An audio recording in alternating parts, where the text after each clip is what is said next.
IELTS 14, Tests 1 to 4. Published by Cambridge University Press and UCLES 2019.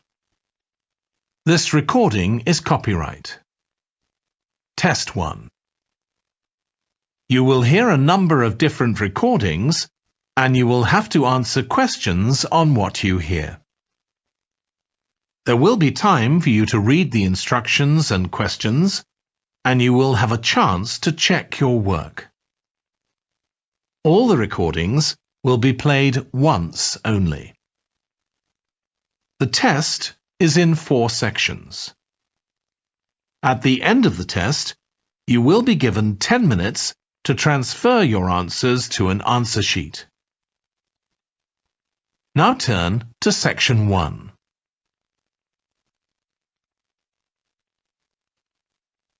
Section 1. You will hear a woman reporting a theft to an officer in a police station. First, you have some time to look at questions 1 to 3.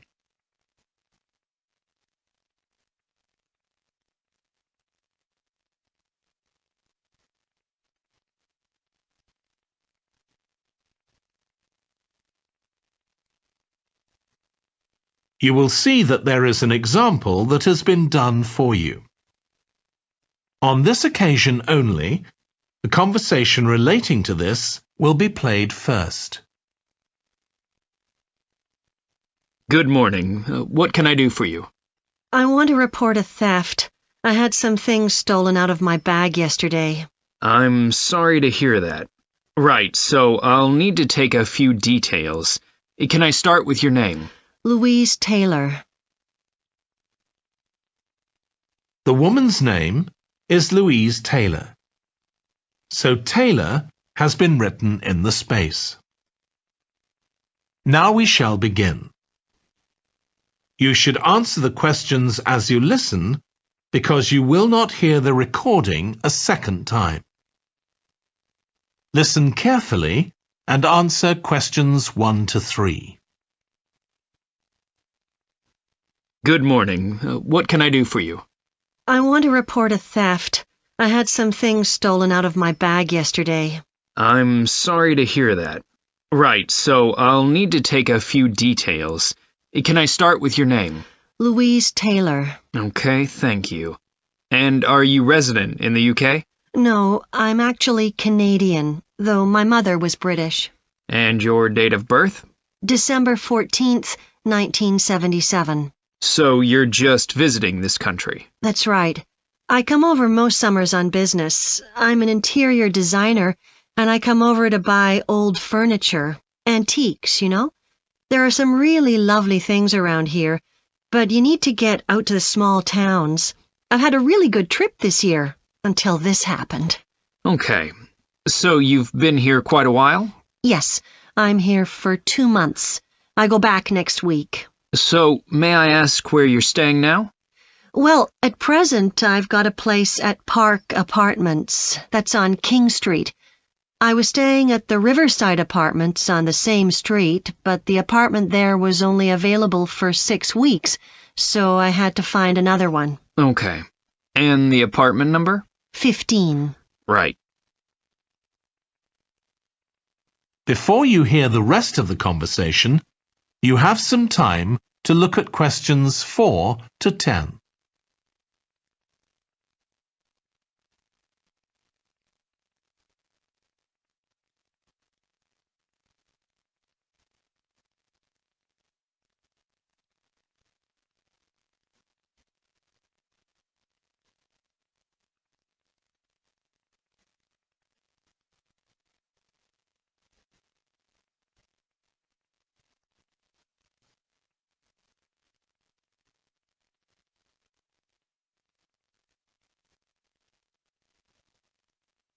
Now listen and answer questions 4 to 10.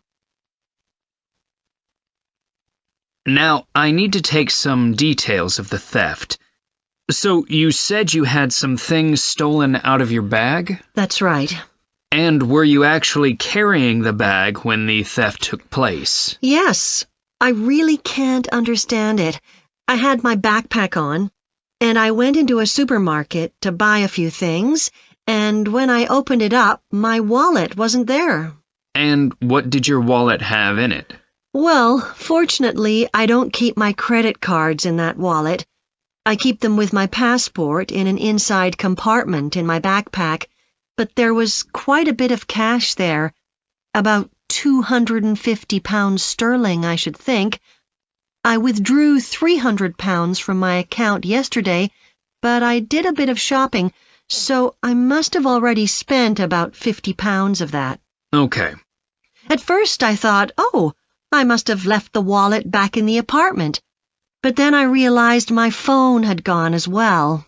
It was only a week old, and that's when I realized I'd been robbed. Anyway, at least they didn't take the keys to my rental car. Yes. So you say the theft occurred yesterday? Yes. So that was September the 10th? And do you have any idea at all of where or when the things might possibly have been stolen?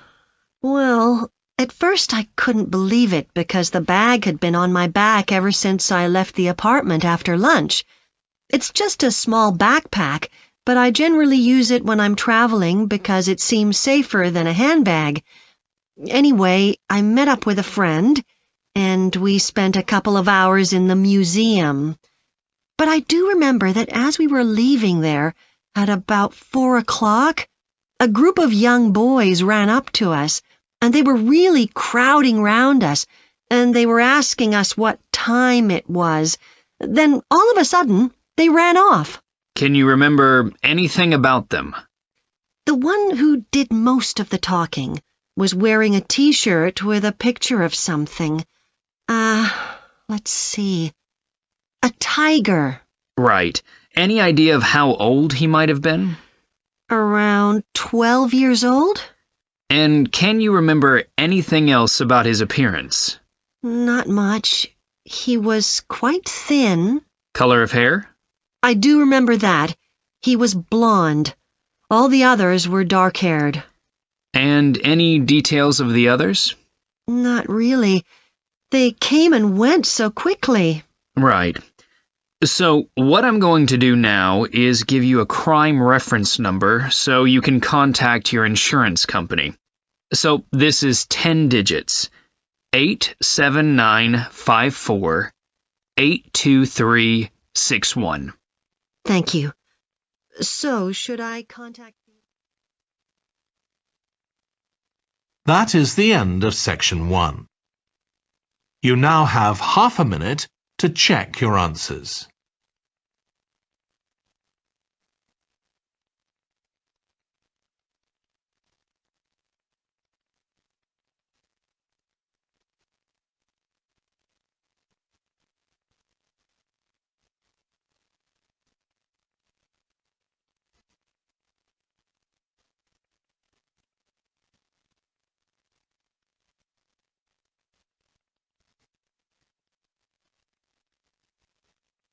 Now turn to section 2.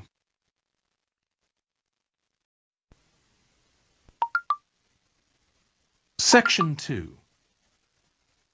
You will hear a manager giving a welcome talk to a group of apprentices who are starting their training at the company. First, you have some time to look at questions 11 to 14.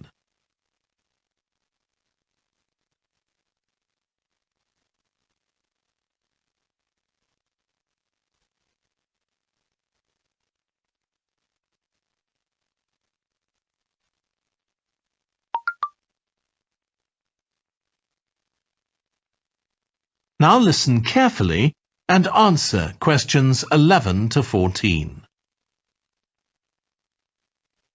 Good morning, everyone. My name's Janet Parker, and I'm the Human Resources Manager. We're very happy to welcome you to your new apprenticeship. I hope that the next 6 months will be a positive and enjoyable experience for you. I'd like to start with some general advice about being an apprentice. Most of you have very little or no experience of working for a big organisation, and the first week or so may be quite challenging. There will be a lot of new information to take in, but don't worry too much about trying to remember everything. The important thing is to check with someone if you're not sure what to do. You'll find your supervisor is very approachable and won't mind explaining things or helping you out.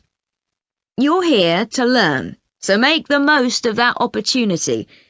You'll be spending time in different departments during your first week, so make an effort to talk to as many people as possible about their work. You'll make some new friends and find out lots of useful information. As well as having a supervisor, you'll each be assigned a mentor. This person will be someone who's recently completed an apprenticeship, and you'll meet with them on a weekly basis.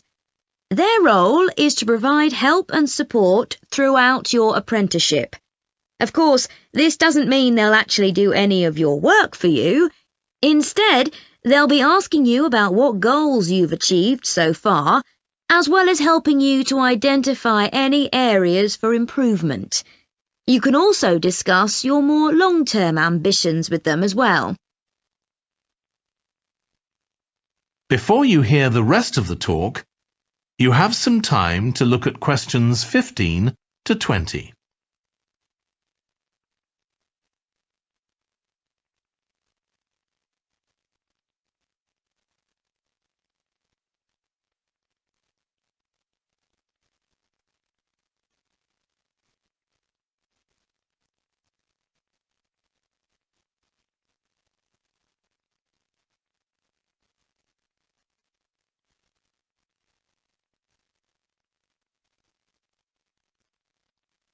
Now listen and answer questions 15 to 20. Now, I just want to run through a few company policies for our apprenticeship scheme with you. Most importantly, the internet. As part of your job, you'll be doing some research online, so obviously you'll have unlimited access for that. But please don't use it for personal use. You'll have your own phones for that. Some of you have already asked me about flexible working. After your probationary 3-month period, some of you will be eligible for this, but it will depend on which department you're in and what your personal circumstances are, so please don't assume you'll automatically be permitted to do this. I want to make sure there's no confusion about our holiday policy. Apart from any statutory public holidays, we ask that you don't book any holidays until after your 6-month apprenticeship has finished. Time off should only be taken if you are unwell. Please speak to your supervisor if this is going to be a problem. You'll be expected to work a 40-hour week, but there may be opportunities to do overtime during busy periods. Although you're not required to do this, it can be a valuable experience, so we advise you to take it up if possible. Obviously, we understand that people do have commitments outside work, so don't worry if there are times when you are unavailable. As you know, we don't have a formal dress code here. You may wear casual clothes as long as they're practical. And the only restriction for shoes we have is on high heels for health and safety reasons.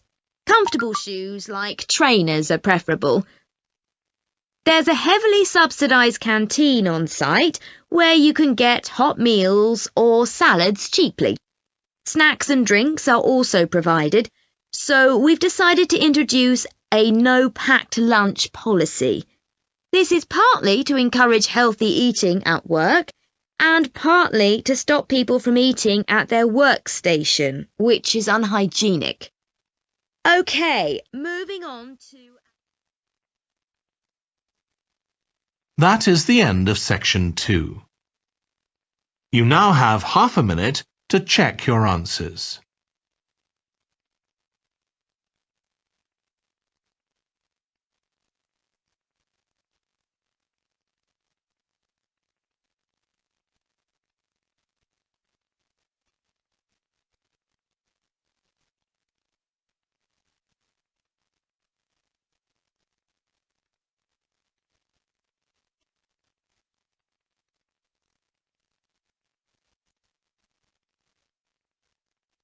Now turn to Section 3.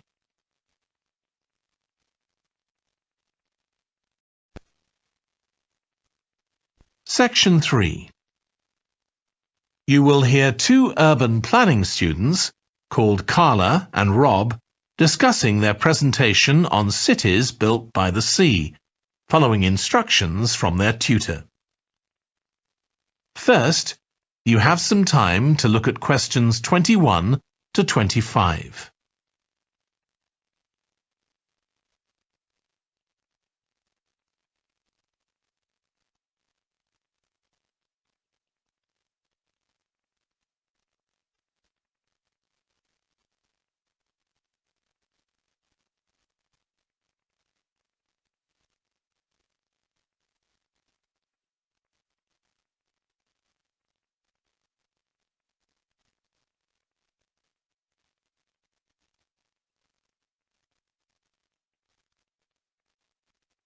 Now listen carefully and answer questions 21 to 25.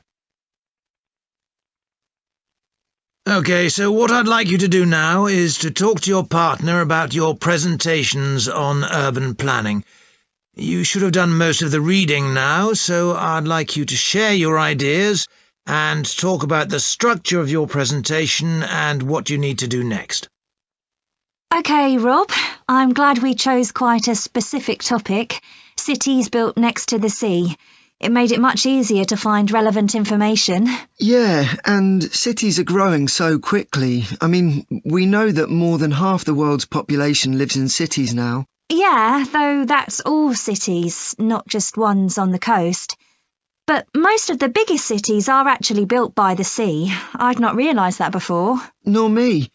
And what's more, a lot of them are built at places where rivers come out into the sea, but apparently this can be a problem. Why?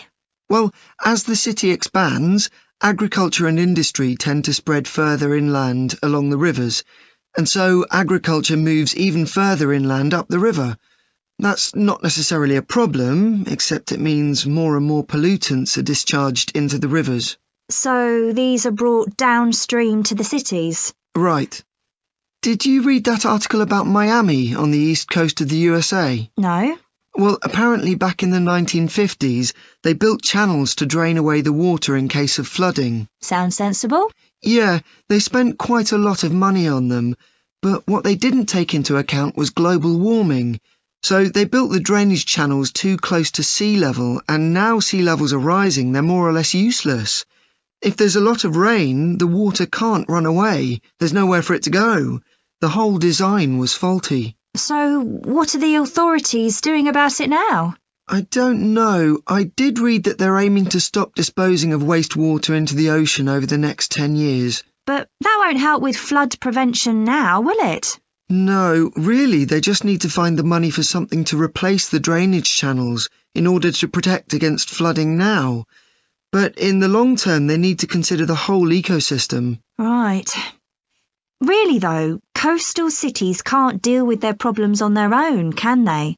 I mean, they've got to start acting together at an international level instead of just doing their own thing. Absolutely. The thing is, everyone knows what the problems are, and environmentalists have a pretty good idea of what we should be doing about them, so they should be able to work together to some extent.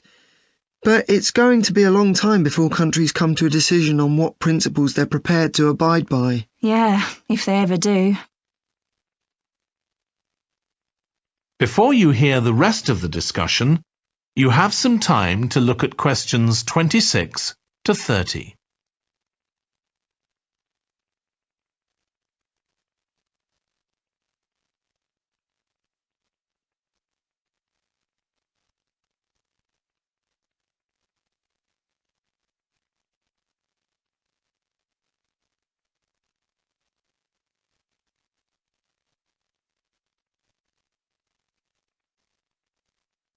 Now listen and answer questions 26 to 30.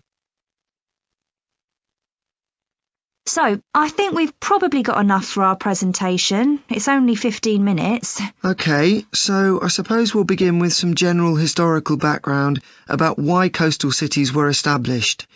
but we don't want to spend too long on that. The other students will already know a bit about it. It's all to do with communications and so on. Yes. We should mention some geographical factors, things like wetlands and river estuaries and coastal erosion and so on. We could have some maps of different cities with these features marked. On a handout, you mean? Or some slides everyone can see? Yeah, that'd be better. It'd be good to go into past mistakes in a bit more detail. Did you read that case study of the problems there were in New Orleans with flooding a few years ago? Yes, we could use that as the basis for that part of the talk. I don't think the other students will have read it, but they'll remember hearing about the flooding at the time. Okay. So that's probably enough background. So then we'll go on to talk about what action's been taken to deal with the problems of coastal cities. Okay. What else do we need to talk about? Maybe something on future risks, looking more at the long term if populations continue to grow? Yeah, we'll need to do a bit of work there. I haven't got much information, have you? No, we'll need to look at some websites. Shouldn't take too long. Okay. And I think we should end by talking about international implications. Maybe we could ask people in the audience. We've got people from quite a lot of different places. That'd be interesting, if we have time, yes.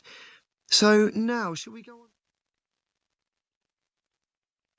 That is the end of section 3. You now have half a minute to check your answers.